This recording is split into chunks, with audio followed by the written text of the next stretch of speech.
Hi viewers, welcome to our channel. ప్రస్తుతం మనతో పాటు సీనియర్ జర్నలిస్ట్ దామ బాలా సర్నర్వాడితో మాట్లాడదాం. నమస్కారం సార్. నమస్తే సార్, తెలుగుదేశం పార్టీ ఛానళ్లకు విజయసాయి రెడ్డి షాక్ ఇచ్చారు సార్. హైకోర్టు కూడా వాళ్ళ ఛానల్ని మందలించింది అని చెప్తున్నారు. అసలు ఏం జరిగింది మొత్తం కేసులో? మరి టీడీపీ ఛానల్కి హైకోర్టు ఏం చెప్పింది, విజయసాయి రెడ్డి ఏం చేశారు సార్? మా విజయసాయి రెడ్డి దేవాదాయ శాఖ అసిస్టెంట్ కమిషనర్ శాంతి వీళ్ళిద్దరి మధ్య అఫేర్ ఉందని, ఆమెకు పుట్టిన బిడ్డ విజయసాయి రెడ్డిదని అప్పట్లో తెలుగుదేశానికి సంబంధించిన ఛానల్ కావచ్చు, సోషల్ మీడియా కావచ్చు, నాయకులు కావచ్చు విపరీతంగా దాన్ని ఇష్యూగా చేశారు. ఆయన దానికి సమాధానంగా ప్రెస్ మీట్ పెట్టి తీవ్ర ఆగ్రహాన్ని ఎక్స్ప్రెస్ చేశారు. నేను సొంత మీడియా పెట్టి తెలుగుదేశం మీడియాని ఎదుర్కొంటానని కూడా ఆయన ప్రకటించారు. దాని తర్వాత ఆయన ఢిల్లీ హైకోర్టులో దీని మీద పిటిషన్ వేశాడు. మొత్తం 9 ఛానళ్ళ మీద ఆయన వేశాడు. ఈటీవీ, ఏబిఎన్, తర్వాత టీవీ5, మహా టీవీ, ఆర్టీవీ ప్లస్ 4 ఛానళ్ళు. సో మొత్తం 9 ఛానళ్ళ మీద ఆయన 10 కోట్ల పరువు నష్టానికి వేశాడు. దాంతో అది నిన్న విచారణకు వచ్చింది ఢిల్లీ హైకోర్టులో. ఢిల్లీ హైకోర్టు ఈ ఛానళ్ళ మీద తీవ్ర ఆగ్రహాన్ని ఎక్స్ప్రెస్ చేసిందని చెప్తున్నారు. సో ఇలాంటివి చేయకండి, దాంట్లో వేరే ఒక ఫ్యామిలీని తీసుకొని, ఒక స్త్రీని తీసుకొని ఇలాగ మాట్లాడడం, డిఎన్ఏ టెస్ట్ చేయించాలనడం, వాళ్ళ ఫోటోల్ని మార్ఫింగ్లు చేసి పెట్టడం, ఇదంతా కూడా దుర్మార్గం అని చెప్పిందని. అట్లాగే ఈ వీడియోలు కావచ్చు, కథనాలు కావచ్చు, ఇవన్నీ తీసేయమని, అంటే ప్రింట్లో ఉన్న కథనాలు ఛానళ్ళల్లో లేకపోతే యూట్యూబ్ ఛానల్లో ఉన్న వీడియోలు వీటన్నిటినీ తీసేసి బ్లాక్ చేయమని ఆదేశాలు జారీ చేస్తుంది. ఆ రకంగా విజయసాయి రెడ్డి కొంత ఊరట అని చెప్పొచ్చు. ఈ ఛానళ్ళకి కొంత కోర్టు ఒక ఆగ్రహాన్ని వ్యక్తం చేయడం అంటే ఇది తప్పు చేసినాయని కోర్టు నమ్మినట్టుగా మనకు అర్థమవుతుంది. నిజానికి ఇదేంటంటే కేవలం తెలుగుదేశం ఛానల్ అని ఈ తప్పు చేసినట్టుగా మనం చెప్పాల్సిన అవసరం లేదు. ఇవాళ మీడియా అంతా కూడా బ్రాడ్గా డివైడ్ అయిపోయింది, అంటే 2గా డివైడ్ అయిపోయింది. నేషనల్ వైడ్గా కూడా ఇది ఒక రకంగా బీజేపీ దీన్ని సిస్టమేటిక్గా తీసుకెళ్ళింది. బీజేపీకి సంబంధించిన వ్యాపారస్తులు, కార్పొరేట్ సంస్థలు, అదానీ కావచ్చు, అంబానీ కావచ్చు, ఇలాంటి వాళ్ళ చేతిలో కంప్లీట్గా ఛానల్స్ మనకి అదానీ, అంబానీ, ఇక్కడేమో మారన్ సౌత్లో, అలాగా కొంత ఇక్కడ చూసుకున్నప్పుడు మ్యాక్సిమం తెలుగుదేశం దగ్గర ఎక్కువగా మీడియా ఉంది. Mainstream media channels top 10లో తీసుకుంటే టాప్ 10లో మ్యాక్సిమం తెలుగుదేశం దగ్గర ఉంటాయి. టీవీ9, ఎన్టీవీ లాంటివి కొంతవరకు ఎలక్షన్ టైంలో జగన్ వైపు ఉన్నాయి, కానీ ఇవి ఉన్నంత అగ్రెసివ్గా అవి ఉండవు. ఓన్లీ ఒక రకంగా చెప్పాలంటే సాక్షి టీవీ కావచ్చు, పత్రిక కావచ్చు, ఇది బలంగా జగన్ వైపు ఉన్నాయి. మిగతావి కొంతవరకు యూట్యూబ్ ఛానల్లో కొన్ని ఛానళ్ళు ఉన్నాయి. ఏదేమైనా మన అందరికీ తెలుసు,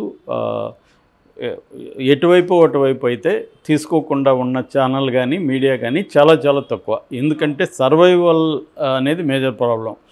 ఇవాళ ఓన్లీ గూగుల్ యాడ్స్ మీద బతికే పరిస్థితి లేదు. బయట కమర్షియల్స్ కూడా తగ్గిపోయినాయి యూట్యూబ్ ఛానల్కి. ఎందుకంటే ఎవరికి వాళ్ళు కంపెనీలు కూడా వాళ్ళే యూట్యూబ్ ఛానల్ పెట్టుకోవడం, వాళ్ళే చేసుకుంటున్నారు ప్రమోషన్. కాబట్టి వాళ్ళు యాడ్లు ఇవ్వడం అనేది మానేశారు. రియల్ ఎస్టేట్ కావచ్చు, ఐటీ రంగం కావచ్చు, స్కూల్స్, కాలేజెస్, వీళ్ళందరూ కూడా వాళ్ళే ఛానల్స్ పెట్టుకొని వాళ్ళే డెవలప్ చేసుకుంటున్నారు. సో ఇస్తే మెయిన్ స్ట్రీమ్ ఛానల్కి ఇస్తారు తప్ప యూట్యూబ్ ఛానల్ వెబ్సైట్లకి అనేవి మేజర్గా గూగుల్ యాడ్స్ మీద డిపెండ్ అయినాయి. అయితే ఇవి సరిపోవట్లేదు. అందుకని దీన్ని ఆసరాగా చేసుకుని పొలిటికల్ పార్టీలు ఫండ్ ఇవ్వడం, తమకు అనుకూలంగా మాట్లాడమని చెప్పడం. సో అందువల్ల ఆబ్జెక్టివ్గా మాట్లాడే పరిస్థితి ఇవాళ దాదాపు లేదు. ఎవరైనా ఆబ్జెక్టివ్గా మాట్లాడితే కూడా ఇరువైపుల వాళ్ళు వాడిని ఎనిమిగా ట్రీట్ చేస్తారు. తెలుగుదేశం వాళ్ళేమో వాళ్ళకి అనుకూలంగా మాట్లాడిపోతున్న వైసీపీ వాడు అంటారు, పేటీఎం డాగ్ అని ఇంకోటి అని అంటారు. రివర్స్లో వైసీపీ కూడా తెలుగుదేశం వాళ్ళని డబ్బులు ఇస్తున్నారు. సో ఇది అంటే కొనబడకుండా ఉండే జర్నలిస్టు లేరని ఇప్పుడు అందరూ నమ్ముతున్నారు. సో తమకు అనుకూలంగా లేకపోతే నువ్వు అటువైపు ఉన్నట్టే, అంటే అట రెండే ఉన్నట్టుగా మాట్లాడుతున్నారు. సో ఇది కొంత జెన్యూన్గా ఉండి ఇష్యూ బేస్డ్గా అనలైజ్ చేసే కొంతమంది జర్నలిస్టులకు కూడా ఇది హెడేక్గా మారింది. అంటే వాళ్ళు చాలా కష్టంగా ఉంది దాన్ని నిలబెట్టుకోవడం. ఎందుకంటే హేట్ పాలిటిక్స్ అనేది బాగా పెరిగింది. ఈ కాంటెక్స్ట్లో తీసుకున్నప్పుడు ఇప్పుడు తెలుగుదేశం అధికారంలో ఉంది. వాళ్ళ మీడియా మామూలుగా అధికారంలో లేనప్పుడే వాళ్ళ మీడియా భయంకరంగా రెచ్చిపోగలిగింది. అంత స్ట్రాంగ్ మీడియా అది. అలాంటప్పుడు ఇంకా అధికారం కూడా ఉన్నప్పుడు అక్కడ చంద్రబాబు వాళ్ళకి అనుకూలం, ఇక్కడ రేవంత్ రెడ్డి కూడా తెలుగుదేశం మీడియాకి అనుకూలం. సో ఇప్పుడు 2 ప్రభుత్వాలు తమకు అనుకూలంగా ఉన్నప్పుడు, రెండోది నేషనల్ లెవెల్లో కూడా వీళ్ళకి అనుకూలంగా ఉన్నప్పుడు ఇంకెలా రెచ్చిపోతాయో మనం చెప్పాల్సిన అవసరం లేదు. ఆ రకంగా రెచ్చిపోయినారు. రెచ్చిపోయినప్పుడు ఇంకా విజయసాయిరెడ్డి ముందున్న ఆప్షన్స్ ఏమేమి ఉన్నాయి, ఏమి లేదు. ఒకటి ప్రెస్ మీట్ పెట్టి తన వాయిస్ని వినిపించే మీడియా ఏమైనా ఉంటే దాంట్లో మాట్లాడడం. 2 కోర్టుకి వెళ్ళడం. సో నిజంగా కోర్టు ఇచ్చిన తీర్పు వీళ్ళకి షాకింగ్ అంటే ఏం షాకింగ్ లేదు. ఇలాంటి షాకులకి భయపడే బ్యాచ్ కాదు ఇది. మహా అంటే తీసేమన్నారు, తీసేస్తారు. ఇంకొక రకంగా మళ్ళీ దాన్ని పెడతారు. ఎన్ని తీస్తారు, ఎన్ని తీయమని వాళ్ళకి లిస్ట్ ఇస్తారు.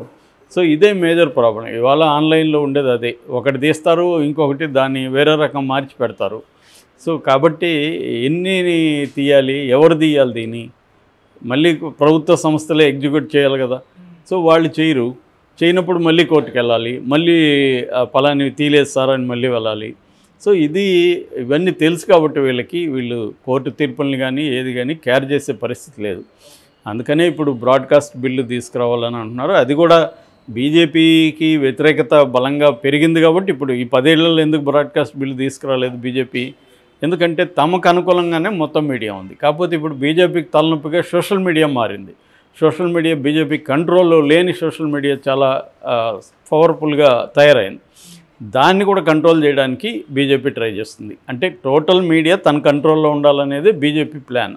అంత తప్ప డెమోక్రటిక్ ఉండాలనేది బీజేపీ ప్లాన్ కాదు. అట్లాంటప్పుడు ఎన్డీటీవీ లాంటి వాటిని, బీబీసీ లాంటి వాటిని కూడా భయంకరంగా ఇబ్బంది పెట్టాల్సిన అవసరం లేదు. సో తమ మాట వినని ఛానల్స్ మీద, వెబ్సైట్ల మీద, జర్నలిస్టుల మీద కేసులు పెట్టడం, అరెస్టులు చేయడం, ఇంకా ఇదైతే చంపేయడం, ఇవన్నీ బీజేపీ ప్రభుత్వం ఎప్పటి నుంచో చేస్తుంది.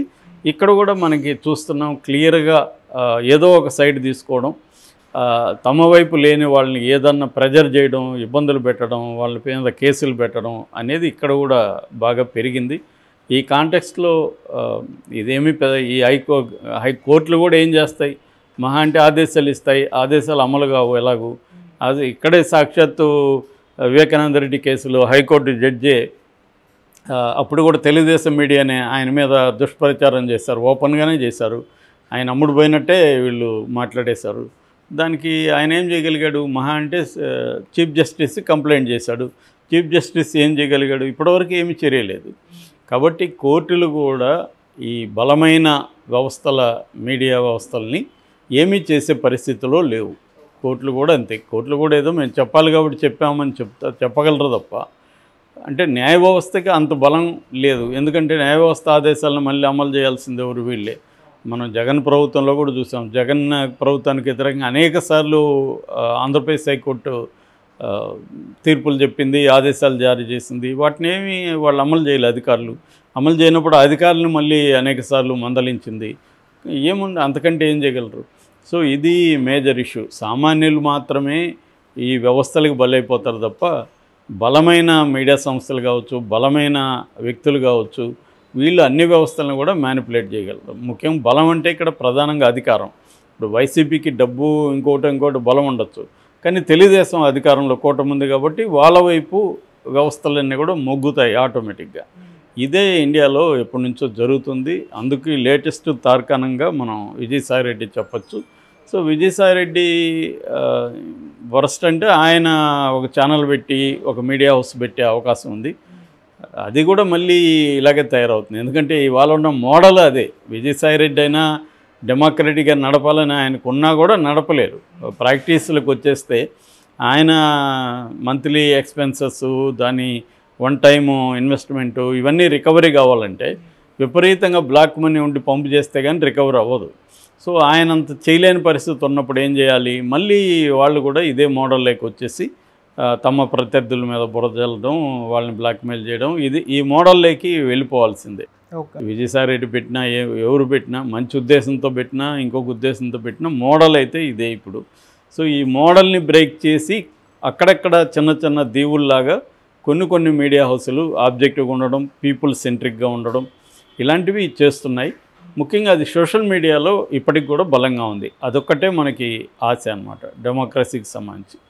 అదర్వైజ్ మిగతా మీడియా అంతా కరప్టెడ్ మీడియా తప్ప వాళ్ళు ఎన్ని కథలు చెప్పినా మనకి ఆచరణలో ప్రతి ఒక్కరికి, మనకే కాదు మామూలు కామన్ పీపుల్కి కూడా తెలుసు. టక్కన ఒక ఛానల్ పేరు చెప్పి ఇది ఏవద్దురా అంటే చెప్పగలరు వాళ్ళు. కాబట్టి అది పరిస్థితి. ఓకే.